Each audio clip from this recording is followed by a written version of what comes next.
What's going on, Mad Maniacs, and welcome back to Mad About Disney, and welcome to the first episode of Season 2 of the Mad Chatter, or really this is just going to be considered Episode 1 because we are totally relaunching this podcast, totally different branding, everything. We did a few episodes last year, or 2 years ago at this point, back in 2019, of the Mad Chatter. We're totally refurbing it now for 2021. This is Episode 1. And today, we are joined by a very special guest, my girlfriend, Leah. Leah, how are you today? I'm good. How are you? Thank you for having me. Oh, it's a pleasure to have you on. It's an introductory episode of the show, so I just wanted to bring someone that I knew on in case there was any technical difficulties so that they wouldn't mind me addressing them. So this is a great first episode. I'm very excited. We have some great stuff to talk to you about today.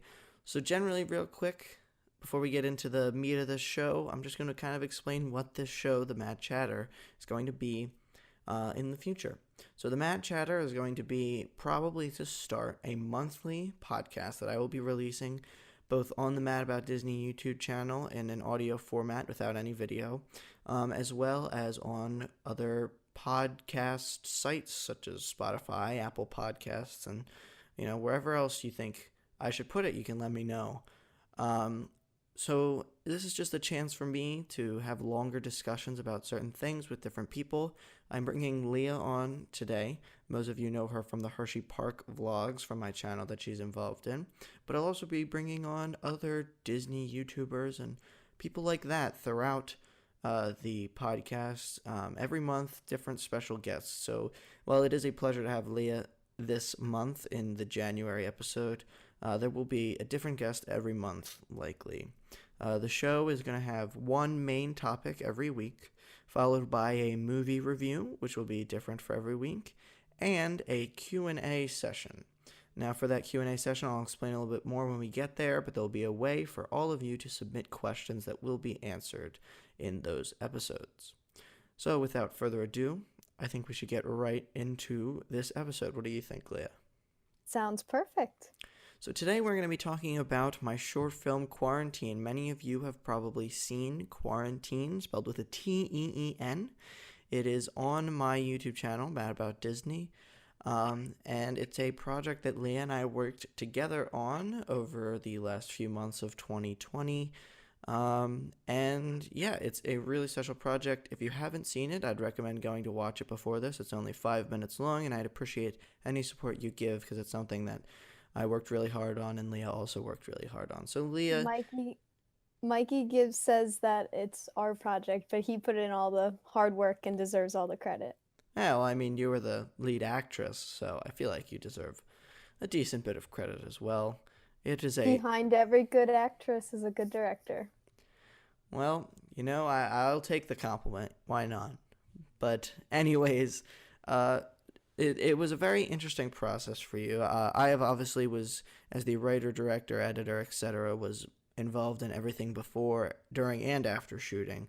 Leah was mainly involved in the production of it during shooting. So Leah, what was the overall experience like for you recording a short film as someone who isn't an actress and has never really done anything like this before? Well, like you said, I was mainly there for the parts during filming, but I also saw you writing the script and saw the pieces slowly starting to come together and your idea starting to form what Quaranteen really is. So that was a cool process for me to see too, was your thoughts and I guess process in a way just all come together as one to create this beautiful short film. But for me to be part of the filming, it was definitely, I mean, obviously I've never done anything like this before, so we filmed it out of order because of certain aspects, but in my mind, you don't, when you're filming it out of order, it's kind of hard to piece it all together and really see the storyline develop. So when I saw the film for the first time, watching the story and seeing these pieces that we filmed in little chunks all put together to create this story, it really was amazing to watch. So that was cool. No, yeah, it was a really interesting process. It took me a few months to write the script, which is crazy to say. Granted that the film is only 5 minutes long, less than that really. If you think about the credits, it's like 4 minutes and 30 seconds. It went through a lot of revisions. I had a lot of different drafts, and ultimately, if you look at the starting draft, it's ultimately very different from what we ended up with. But I'm very happy with how it ended up. Uh, and now my second question for you about this whole process really is what part of it did you feel like the whole filmmaking process did you feel like you knew the least about going in, or the amount of effort that went into a certain part that you picked up on along the way? Well, for people that's seen Quarantine, you know that it's a lot of it's led by emotions and the score. Now, obviously, from watching movies and TV shows, you know that they're really good at portraying their emotions, but until you try to do it, you don't understand how hard it is. And I think it's normal for actors. I mean, I haven't read stories of people, but I'm sure at first it's hard for them to find their emotions and portray it on screen. But I don't know if that gets easier for them or if that's just a continuous thing that's hard. But I give them props for that because that's super hard.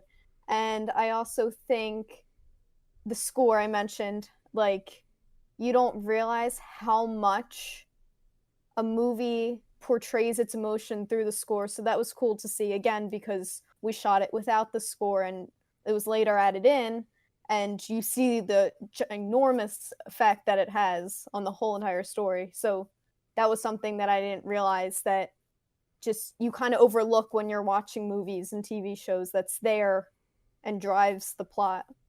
Yeah, well, I mean, you want to talk about the score, not to toot my own horn or anything, but Toot it. I'm I'm really impressed with myself that I was able to write that. For those of you who like have seen it, you may think that it sounded like a nice score. I will tell you that it was total amateur production. That music is not written down. Like the sheet, I don't have any sheet music for it. I didn't write it down. I probably should have, and maybe I will sometime soon.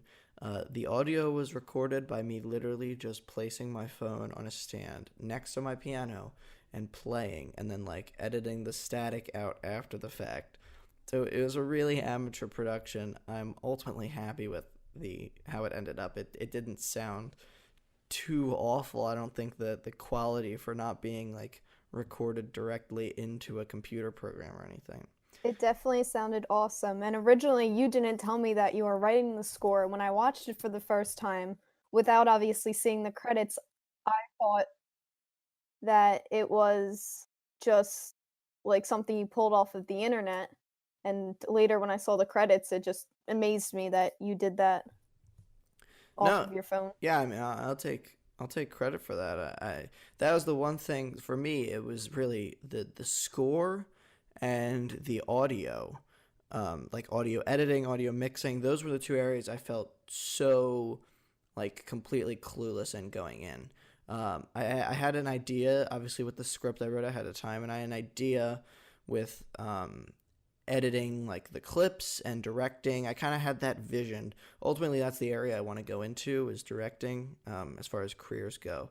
So I kind of had that vision of what I wanted, so that was good. And I went to edit the audio, and I really had no idea what I was doing. I had to watch some YouTube tutorial videos, which is crazy to think that I'm editing a short film and I'm watching 5-minute YouTube tutorial videos on how to edit audio. But it was really an area that I had not really, delved into before. For my YouTube videos, I just would, kind of play the clip and add some, background music. So, that was actually editing seamless audio was tricky.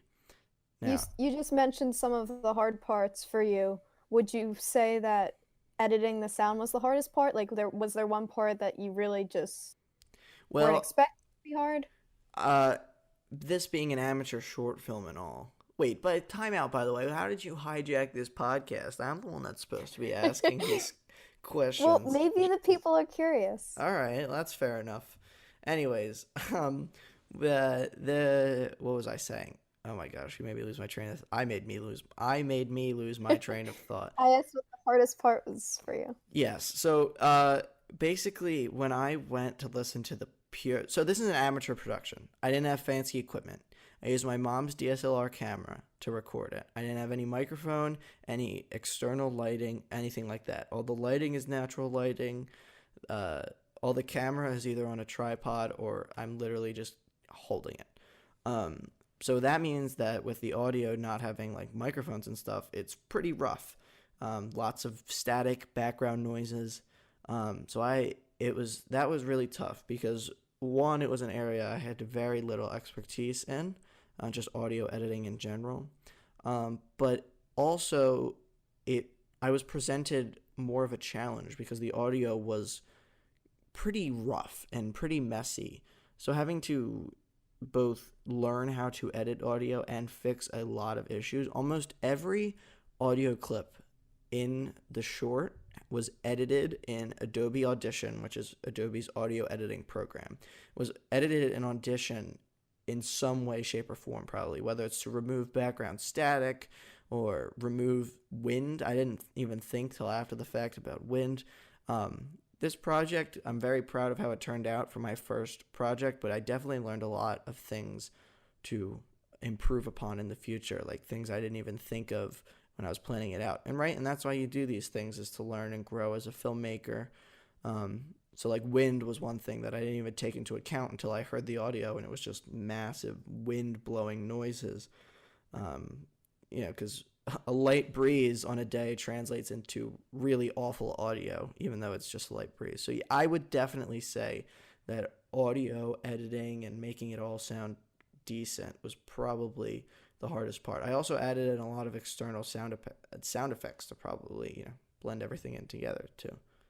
Well, it all worked because it was super windy that day and you couldn't tell. So congrats. Well, thanks. And now I hope you didn't think you were going to get through this little interview about Quarantine here without me asking about the scene. You already know which one I'm talking about. Yes. Now, I know what your thoughts on this question are because I was there. So this isn't really much of an interview for me as it is for our listeners. The crying scene. This isn't really a spoiler because I would be honest in saying I don't think you can spoil a 5-minute short film really. But there is a scene in which Leah had to cry in Quarantine. Tell me about just that whole scene, filming it, your thoughts, the struggles I know that were there. Just tell me a little bit about that, and really tell the audience because I already know. Okay, so we started on one day, and Mikey was like, okay, listen, like, this is the crying scene. Basically, you just need to walk in the door and sit down and just cry. He's like, I'm going to make you cry longer than you think so I can cut it. And I'd like to add, too, here. I told her when she, quote-unquote, signed on. There was never an official contract. But when she, quote-unquote, signed on, I told her about this scene. So I don't want to be portrayed as the guy, the director, who's like, oh, by the way, you need to cry to an amateur actress. No, so I want to make that clear. It was clear. So I was like, okay, it's time. So I was having a really hard time, like, just coming up with tears, which sounds so funny. So I tried to pull up YouTube videos, like, videos that'll make everyone cry, and like nothing was working. And so I just got super frustrated, and we moved on that day because we had enough time that we were gonna film another day. So we came back and we filmed another day, and the same thing. I tried watching videos and nothing was working. Like I tried everything, and I was so frustrated at the fact that I couldn't cry that I sat there and cried about not being able to cry and how much it was going to make Mikey sad.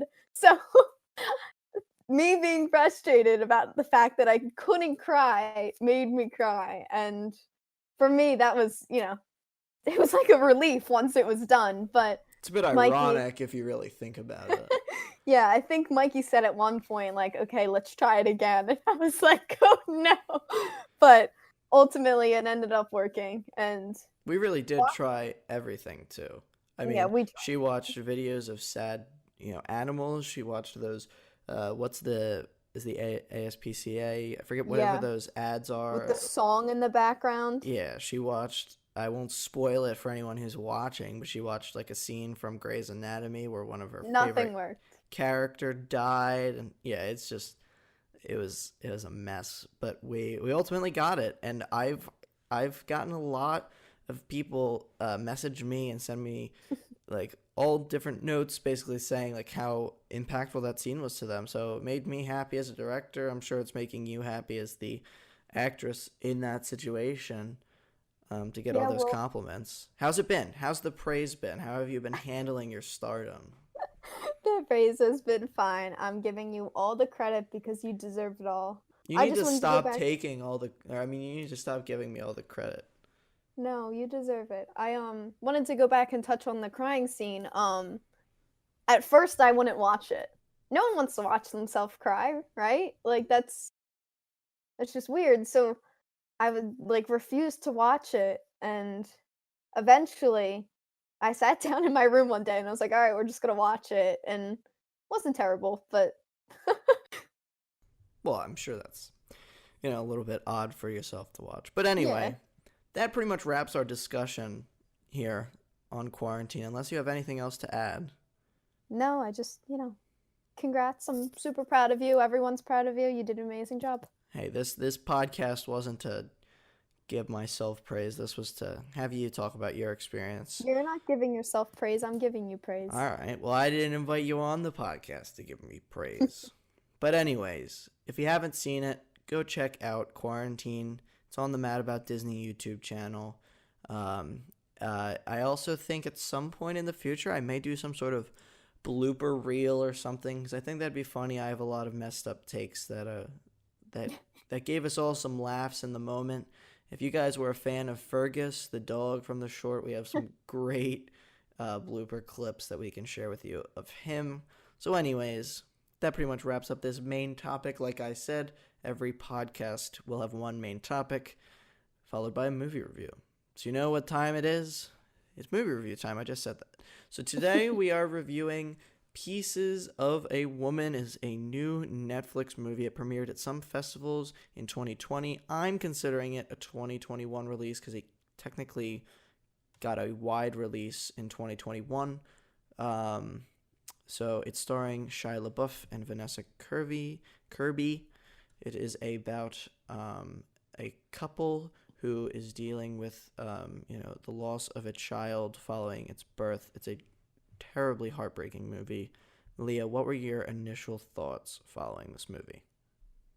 Well, going into it, I thought that it was, really unique that a movie was highlighting that because I feel like in most movies it's not touched on. Um, The issue so of infant loss you're referring to. yes, that's what I'm referring to. So I thought that concept and idea, like, obviously is unique, and I think it's important to bring awareness to it. So going into it as really, looking forward to seeing how they portrayed that. Coming out of it, I was impressed with how they pulled it off. The first initial scene, did you say it was like 20 minutes uncut, Mikey? I didn't mention it here, but yes, it's a 20-minute long take. So it used the technology that other long take movies, such as like 1917 and Birdman, have used, where it's not really one long take, but they make it look like it by subtly cutting here and there, but still really impressive filmmaking. I'll just say while I'm talking, anyways, that was definitely the best part of the movie, which is a pro and a con. It was a phenomenal opening, but nothing else in the rest of the movie, with 2 hours, almost at like an hour and a half after this scene, nothing was as impressive as this opening scene. Right, like that was one of the like first scenes and it was amazing, and the actress and actor were amazing. Like the emotions portrayed were so like breathtaking, and again, it was beautiful to watch. Well, not beautiful to watch. It was terrible, but like beautifully shot, and you know, in a way it was kind of a disappointment set up for the rest of the movie. You had 2 hours left and nothing was as good as that scene. No, yeah, Um I think the rest of the movie is fairly impressive in its own right, but it's not necessarily, I don't want to say entertaining, because it feels wrong to call that first scene entertaining because it's just so tragic and so terrible and awful. But it did such a good job at portraying that. So I'm going to say it's really well made filmmaking. And yes, everything following that, I don't want to say it was disappointing, but when you start so strong right? You It's can only go so far. right. So like a movie, I'm just gonna give an example because we also watched this recently. Seven, directed by David Fincher. It's an older movie, not that old, but older. It's 20 some years ago. That's a movie that peaks with like 10 minutes left, right? Right. So All the you're anticipation is working up towards the end. right, you're building up the whole time. This, it started off so strong that it could have been like a five-star movie if it had just held that sort of, intention grabbing throughout the entire thing. But unfortunately, I felt like it kind of dragged in the second half. Yeah. After the first initial scene, they highlight the struggles that the couple faces afterwards. And I just feel like I don't want to say nothing happened, but like there was no thing that was like pulling me in that was like you want to watch this movie badly.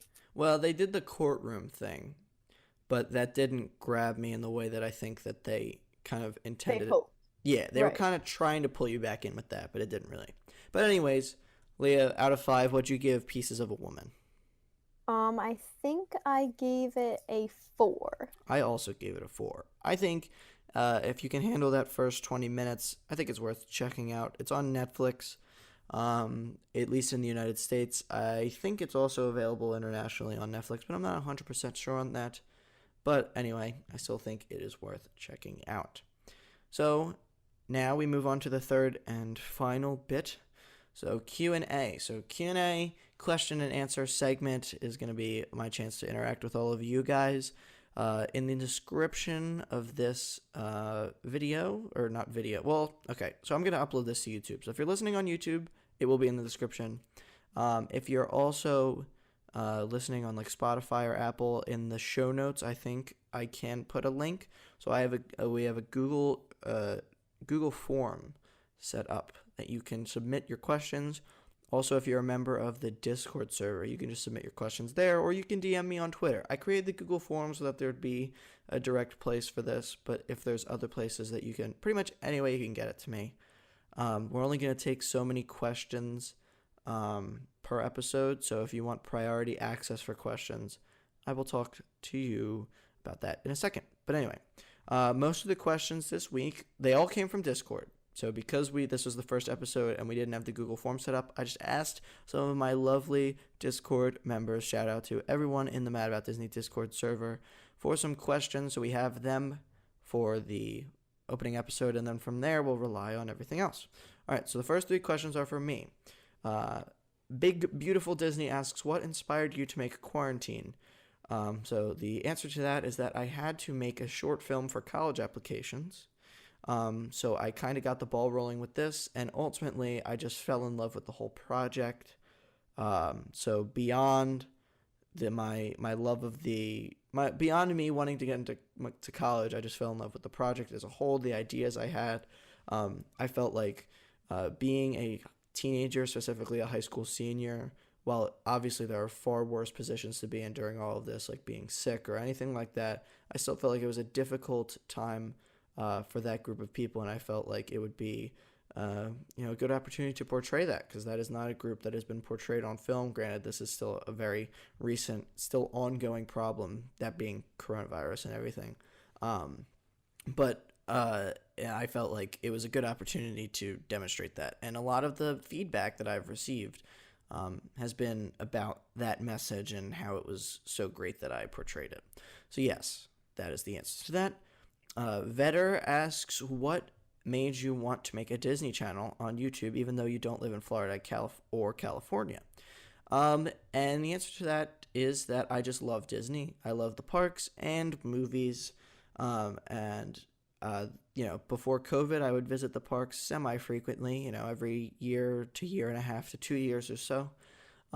So yes, I love Disney, and it was something that I felt like I could continue to keep up on even when I wasn't actually in the parks. But if you've noticed on my channel as of recently, I've started doing a lot more Hershey Park stuff. And that's kind of an opposite end to this, which is, you're right in that I don't live in Florida or California, so it's a lot easier to make Hershey Park videos when I live in Pennsylvania.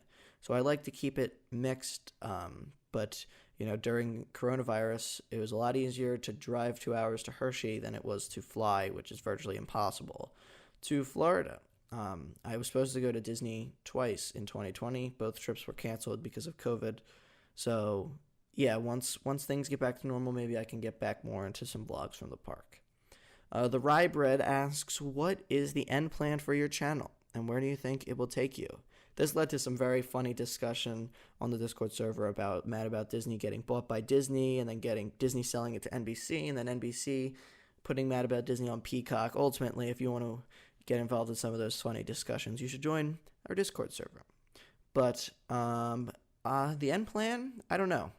I'm going to college next year to pursue a career in communications or filmmaking, ideally filmmaking. My dream job is to be a director, which is why Quaranteen was such a special project for me.